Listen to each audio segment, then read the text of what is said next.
ሰላም ተማሪዎች፣ ዛሬ የምንመለከተው የግሬድ 10 ጂኦግራፊ 7.1.2 ኮንሲኩዌንስ ኦፍ አንፕላንድ አርባናይዜሽን የሚለውን ሌሰን ይሆናል።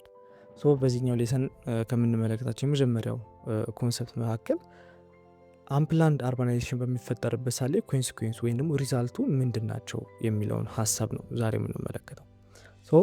ከነዚህ ሪዛልቶች ወይም ደግሞ ኮንሲኩዌንሶች መካከል የመጀመሪያው ዲቨሎፕመንት ኦፍ ስለም ኤንድ ስኳደር ሴትልመንት ነው።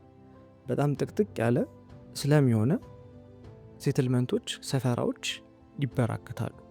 ምንድናቸው እነዚህ ስንል when cities grow suddenly without proper planning many poor people cannot afford house ነው። ስለዚህ ከተማው ላይ አሁን ካሉት ሰዎች ላይ በተጨማሪ በጣም ብዙ ሰዎች ሙቭ አድርገው ገብተው ቁጥራቸው በጣም በሚጨምርበት ሰዓት ላይ ፑር የሆኑ ፒፕሎች ወይም ደግሞ ገንዘባቸው ከስራቸው አንጻር የሚያገኙት ገንዘብ አነስተኛ የሆኑ ሰዎች ቤትን አፎርድ ማድረግ ላይችሉ ይችላሉ። ስለዚህ በዚህ ምክንያትም ደግሞ አስ ሪዛልት they build house illegally in slum and squatter area ነው። ስለዚህ በዚህ ምክንያትም ደግሞ ህገ ወጥ በሆነ መልኩ ቤት ይገነባሉ ወይም ደግሞ ቤታቸውን ይገዛሉ ማለት ነው። ይህም ደግሞ በሚደረግበት ሰዓት ላይ ለነሱ ምቹ በሆነ ወይም አፎርድ ማድረግ በሚችሉበት መልኩ ስለሆነ በጣም ጥቅጥቅ ማለት ይጀምራሉ ማለት ነው። አሁን ለምሳሌ አብዛኛውን ጊዜ ገንዘባቸው አነስተኛ የሆኑ ሰዎች አብረው ነው የሚኖሩት። ይህ የሚሆነበት ምክንያት ምንድነው? አፎርድ ማድረግ የሚችሉት እዛ አካባቢ ስለሆነ አይደለ? ስለዚህ እዛ አካባቢ ላይ በጣም ጥቅጥቅ የሚል አይነት ስሜት ይሰማል። ይህ ስኳደር ኤሪያ ይሆናል ማለት ነው። ለእነዚህ ቦታዎች ደግሞ ኮዙ ምንድነው ስንል የመጀመሪያው ፋስት ኢንዱስትሪያላይዜሽን ነው። ፋስት ኢንዱስትሪያላይዜሽን ባይ ኢትሰልፍ ኢትስ ጉድ ቲንግ፣ ነገር ግን እንደ ኮዝ ወይም ደግሞ ለአንፕላንድ ለሆነ አርባናይዜሽን ልክ እንደ ኮዝ እንዴት ነው የምንጠቀመው ስንል ለምሳሌ ከተሞች ላይ የተለያዩ ፋብሪኮች ይከፈታሉ። እነዚህ ፋብሪኮች የራሳቸው የሆነ ጆብ ኦፖርቹኒቲ ለፒፕሉ ያቀርባሉ ማለት ነው። ስለዚህ አብዛኛው ሰው ደግሞ አርባናይዜሽንን የሚጠቀሙ ወይም ደግሞ ከገጠር ወደ ከተማ ሙቭ የሚያደርገው ምንም ፍለጋ ነው? ኦፖርቹኒቲ ነው አይደለ? ወርክ ኦፖርቹኒቲ። ስለዚህ ወርክ ኦፖርቹኒቲ ደግሞ ኢንዱስትሪያላይዜሽን ክሬት የሚያደርግ ከሆነ በጣም ብዙ ሰው ያህንን ወርክ ኦፖርቹኒቲ ለመጠቀም ሲል ወደ ከተማ ምን ያደርጋል? ሙቭ ያደርጋል። ስለዚህ ፋስት የሆነ ኢንዱስትሪያላይዜሽን ካለ በዛው ልክም ፋስት የሆነ ፒፕል ግሮዝ ይኖራል ማለት ነው፣ በገንዘብ ሳይሆን በሙቭመንት። ስለዚህ ፋስት ኢንዱስትሪያላይዜሽን አንዱ ይሄ አርባናይዜሽን መፍጠር ይችላል። ሁለተኛ ነገር ደግሞ ላክ ኦፍ ሃውሲንግ ላንድ። ይሄ ላክ ኦፍ ሃውሲንግ ላንድ ስንል ደግሞ ይሄ ስኳደር ኤሪያ እንዲፈጠር ካደረጉ ነገሮች መካከል ላክ ኦፍ ሃውስ ላንዲንግ እንዲፈጠር ያደርጋል ማለት ነው።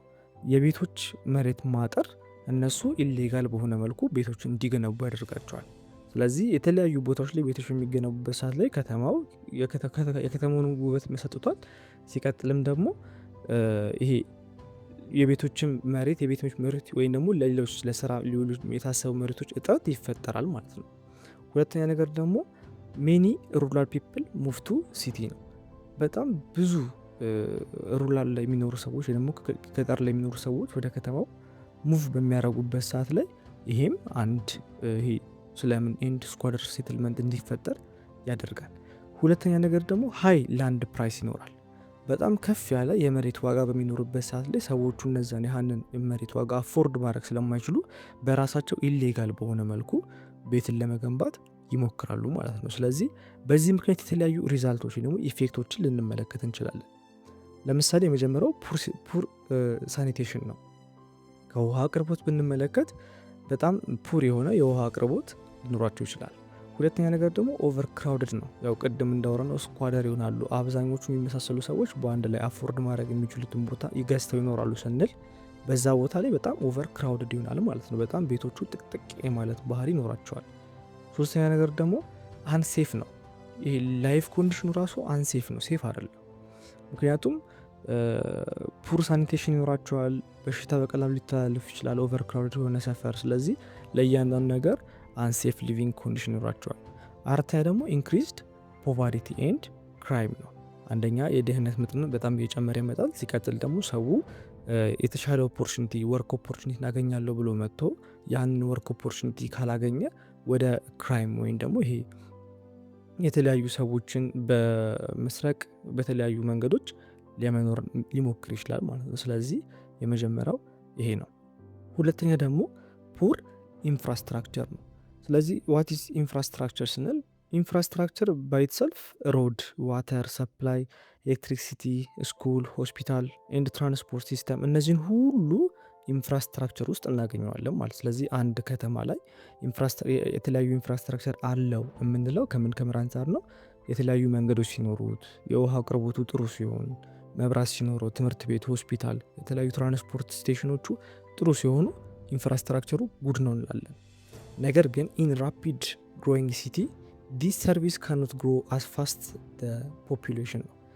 እነዚህ አሁን የጠራናቸው ሰርቪሶች በሙሉ እንደ ሰው በፍጥነት አይሰሩ ማለት። አሁን ለምሳሌ አንድ ወይም ደግሞ አንድ ሆስፒታል ወይ 2 ሆስፒታል የሚሰራበት በ5 ዓመት ውስጥ ከሆነ በ5 ዓመት ውስጥ አንድ ከተማ ላይ ምን ያህል ሰው ሙቭ ሊያደርግ ይችላል ብለን ነው የምናስበው።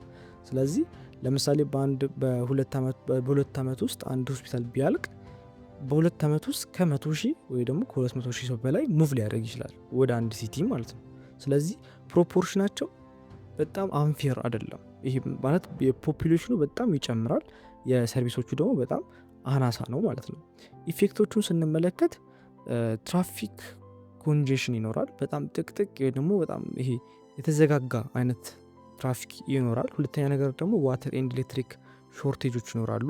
ለሁሉም ቦታ ውሃንና የመብራትን አገልግሎት ለማቅረብ አስቸጋሪ ይሆናል። ስለዚህ በዛ ምክንያት ደግሞ ሾርቴጅ ይፈጠራል። ሶስተኛ ነገር ደግሞ ፑር ሄልዝ ሰርቪስ ይኖራል። በጣም የሰው ቁጥር ከፍተኛ ነው። የሆስፒታሎቹ ወይም ደግሞ ይሄ የጤና ተቋማት ደግሞ ቁጥራቸው ለነዛ ሁሉ ላይበቃ ይችላል። ስለዚህ በዛ ምክንያት ፑር የሆነ ሄልዝ ሰርቪሶች ይኖራሉ። ሲቀጥል ደግሞ ኢንቫይሮንመንታል ፖሊሽን በጣም ይጨምራል። የሰው ቁጥር በጣም በጨመረ ቁጥር እነዛ ሰዎች በሙሉ የየራሳቸው የሆነ የሚጥሉት ወይ ደግሞ ተጠቅመው የሚጥሉት ቆሻሻ ይኖራቸዋል። ስለዚህ ኢንቫይሮንመንታል ፖሊሽኑ ብከላው ይጨምራል ማለት ነው። ሲቀጥል ደግሞ ሎ ኳሊቲ ኦፍ ላይፍ ይኖራቸዋል። ይሄ የሚኖሩበት ስታንዳርድ ኖርማሊ ስታንዳርዳቸው ይቀንሳል ማለት ነው። ዋይ ኢትስ ሃፕን ለምን ይሄ እንደዚህ ሊፈጠር ቻለ ስንል የተለያዩ ምክንያቶችን ማንሳት እንችላለን። የመጀመሪያው ፋስት ፖፑሌሽን ግሮዝ ነው። በጣም የሰው ቁጥር ይጨምራል፣ ሰርቪሱ አናሳ ነው። ስለዚህ ይሄኛው ካንክሬት አንኢኳል የሆነ ወይም በጣም ዲፈረንሱ በጣም የሰፋ የሆነ ልዩነት ስለሚያመጣ ፋስት ፖፑሌሽን ግሮዝ መኖሩ ፑር ኢንፍራስትራክቸር እንዲኖር ያደርገዋል። ሁለተኛ ነገር ደግሞ ሊሚትድ ገቨርንመንት በጀት ነው። በአመት ውስጥ መንግስት ለተለያዩ ሰርቪሶች ሊያውላቸው ከሚያስባቸው በጀቶች መካከል ማለት የሰዎችንም ቁጥር ባማከለ ነው ሊሆን የሚችለው። ነገር ግን በአጋጣሚ የሰዎች ቁጥር ከጨመረ የገቨርንመንቱ በጀት ኦልሬዲ ሊሚትድ ስለሆነ ፌር አይሆንም ማለት ነው። የሰዎች ቁጥር ይጨምራል፣ ኖርማሊ የገቨርንመንቱ በጀት ደግሞ ምንድነው ሊሚትድ ነው። ይሄም ክሬት ማድረግ ይችላል ፑር ኢንፍራስትራክቸር። ሲቀጥል ደግሞ ዊክ አርባን ፕላን ነው። ይሄ አርባን ፕላኑ ቅድም እንዳነሳ ነው ልክ እንደ ቻፕተር ርዕስ አርባን ፕላኑ ዊክ ከሆነም ፑር ኢንፍራስትራክቸርን መፍጠር ይችላል ማለት ነው። ሶስተኛው ደግሞ ኢኮኖሚክ ፕሮብለም ነው። ፒፕል ሊቪንግ ኢን ሜኒ አፍሪካ ሲቲስ ፌስ ሲሪየስ ኢኮኖሚክ ዲፊከልት ነው። ብዙ ጊዜ በአፍሪካ ከተሞች ላይ የሚኖሩ ሰዎች ብዙ ጊዜ የኢኮኖሚክ ዲፊከልት ክብደት ያጋጥማቸዋል። የዚህኛው ደግሞ ሜን ፕሮብለም የሆነው ምንድን ነው? የመጀመሪያው ሃይ ኮስት ኦፍ ሃውሲንግ ነው። ሃውሶች ወይም ደግሞ ቤቶች በጣም ሃይ ኮስት ናቸው፣ ውድ ናቸው። ሲቀጥል ደግሞ ሁለተኛ ኤክስፔንሲቭ ፉድ ፕራይሶች አሉ። ለምግብ በጣም ከፍተኛ የሆነ ዋጋ ይጠራል። ሶስተኛ ደግሞ ሃይ ትራንስፖርቴሽን ኮስት ይኖራል። አራተኛ ደግሞ ሃይ የሆነ አንኤምፕሎይመንት ሬት አላቸው። ብዙ ሰው ቤቱ ስራውን ፈቶ የተቀመጠበት ሁኔታም ይኖራል ማለት ነው። ለዚህም ደግሞ እንደ አንደኛ ምክንያት የሚወሰደው ሜኒ ፒፕል ወርኪንግ ደ ኢንፎርማል ኢኮኖሚ ውስጥ ነው። አብዛኛው ሰው በአፍሪካ ውስጥ የሚኖር ሰው አብዛኛው ሰው ኢንፎርማል ኢኮኖሚ በሚባለው መስክ ላይ ነው የሚሰራው፣ ወይም ደግሞ ግሬ ኢኮኖሚ የሚባለው። ወይም ኢንፎርማል ኢኮኖሚ ወይም ደግሞ ግሬ ኢኮኖሚ ምንድነው ስንል ታክስ አይከፍሉም። ሲቀጥል ደግሞ በመንግስት ኮንትሮል ወይ ደግሞ ሞኒተር አይደረጉም። እነዚህ አይነት ሰዎች ኢንፎርማል ኢኮኖሚ ወይም ደግሞ ግሬ ኢኮኖሚ ይባላሉ ማለት ነው። የእነዚህ ሰዎች እንደዚህ አይነት ስራ መስራት መበራከታቸው ኢፌክቱ ምንድን ነው? አንደኛ ፖቨርቲ ኢንክሪዝ እንዲያደርግ ያደርጋል፣ ድህነት እንዲጨምር ያደርጋል በሀገሪቷ ላይ። ሁለተኛ ነገር ደግሞ ሎ ስታንዳርድ ኦፍ ሊቪንግ እንዲኖር ያደርጋል፣ የኑሮ አኳያ በጣም ሎ ስታንዳርድ እንዲቀንስ ያደርጋል። ሶስተኛ ደግሞ ለስ ገቨርንመንት ኢንካም ፍሮም ታክስ ነው። ገቨርንመንቱ ከታክስ ማግኘት የነበረበትን ገንዘብ እንዲቀንስ፣ ምክንያቱም እነሱ ገንዘብ ስለማይከፍሉ ኢንፎርማል በሆነ ኢኮኖሚ ስለሚጠቀሙ የገቨርንመንቱ ታክስ እንዲቀንስ ያደርገዋል። አራተኛ ደግሞ ጆብ ኢንሴኪሪቲ ነው። አብዛኛው ሰው ስራ አያገኝም ማለት ነው። ስለዚህ ኢንፎርማል ኢኮኖሚ አብዛኛው ሰው መሆኑ በአፍሪካ ውስጥ በጣም ኦፊሻል የሆነ ሬጅስትሬሽን አለመኖሩ ኢፌክት ይኖረዋል ማለት ነው። አራተኛ ደግሞ ሄልዝ ፕሮብለም ነው። ሄልዝ ፕሮብለም ስንል ደግሞ አርባናይዜሽን ካን ክሬት ኦፖርቹኒቲ። ስለዚህ አርባናይዜሽን ኦፖርቹኒቲ ይፈጥራል ማለትም አሁን ለምሳሌ አብዛኛው ሰው ከገጠር ወደ ከተማ በሚመጣበት ሰዓት ላይ ከተማ ላይ የተሻለ የሄልዝ ወይም ደግሞ የጤና አገልግሎት የማግኘት አቅሙ አለው። ነገር ግን ይህ አርባናይዜሽን አንፕላንድ ከሆነ ግን እንደውም ከጥቅሙ ይልቅ ወደ ሪስክ ይዞራል ማለት ነው። ምክንያቱም አሁን ለምሳሌ ብዙ ጊዜ አፍሪካ ውስጥ ኮመን ሄልዝ ፕሮብለም የሚባሉት ኦቤሲቲ፣ ሪስፓራቶሪ ዲዚዝ፣ ኮሚኒካብል ዲዚዝ፣ እነዚህ ብዙ ጊዜ በአፍሪካ ውስጥ የኮመን በሽታዎች ናቸው። ምክንያቱም ደግሞ የነዚህ በሽታ መምጫ ምክንያቶች ደግሞ ለምሳሌ ፑር ሳኒቴሽን ካለ፣ ኦቨር ክራውዲንግ ካለ፣ ፖቨርቲ ካለ፣ ላክ ኦፍ ኢንፍራስትራክቸር ካለ እነዚህን በሽታዎች የመፍጠር አቅም አለው ማለት ነው። ቢኮዝ ሲቲስ ፖፑሌሽን ግሮ ቬሪ ፋስት ሄልዝ ሴክተር ስትራግል ቱ ፕላን ኤንድ ፕሮቫይድ ኢነፍ ሰርቪስ ነው። በጣም የሰው ቁጥር በጣም በከፍተኛ ቁጥር ሹት በሚያደርግበት ሰዓት ላይ በዛ መሰረት ሄልዝ ሴክተሩ ሰርቪሱን ፕሮቫይድ ማድረግ ላይችል ይችላል ወይም ደግሞ በቂ ላይሆን ይችላል። ምክንያቱም የሚገባው እነሱ ጋር በአመት መድኃኒት የሆነ ያክል ከሆነ ያህን መድኃኒት ደግሞ ለሁሉም ሰው ማዳረስ ላይችሉ ይችላሉ ማለት። ስለዚህ የተለያዩ ኢፌክቶች ይኖሩታል። ስለዚህ በዚህ ምክንያትም ደግሞ የተለያዩ በሽታዎች ስፕሪድ ሊያደርጉ ይችላሉ ሳያቋርጡ። ፑር የሆነ ፐብሊክ ሄልዝ ሊኖረን ይችላል።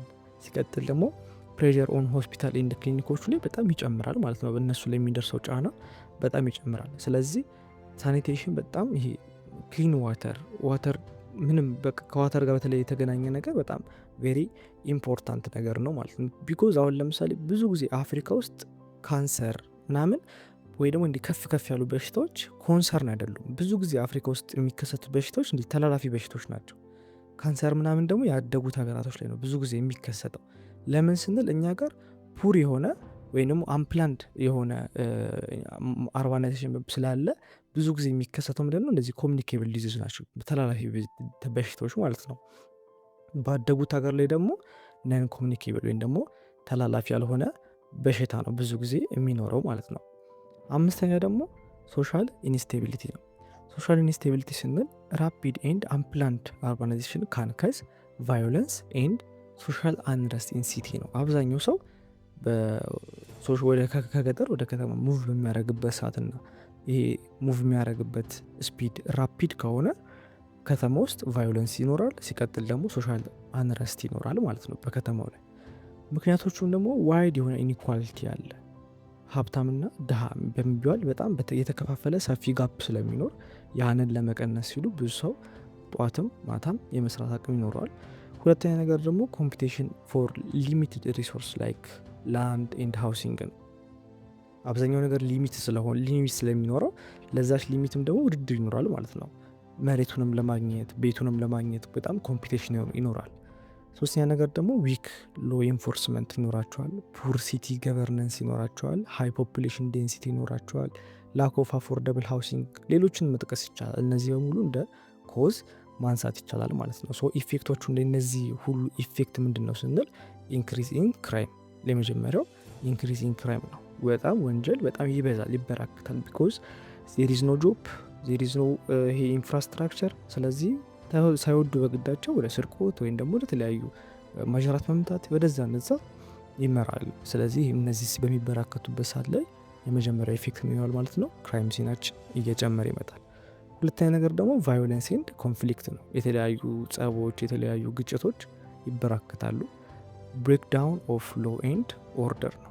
ብሬክዳውን ይሄ ህጎቻችን ራሱ ለነዚህ ለሚመች በሚል ብሬክዳውን እናደርጋለን። ኦርደሮቻችን ራሱ በጣም ይሸረሸራሉ ማለት ነው። ሶ አራተኛ ደግሞ ሶሻል አንረስት አመንግ ሬዚደንስ ነው። በነዋሪዎች መካከል ራሱ ሶሻል አንረስት ይፈጠራል።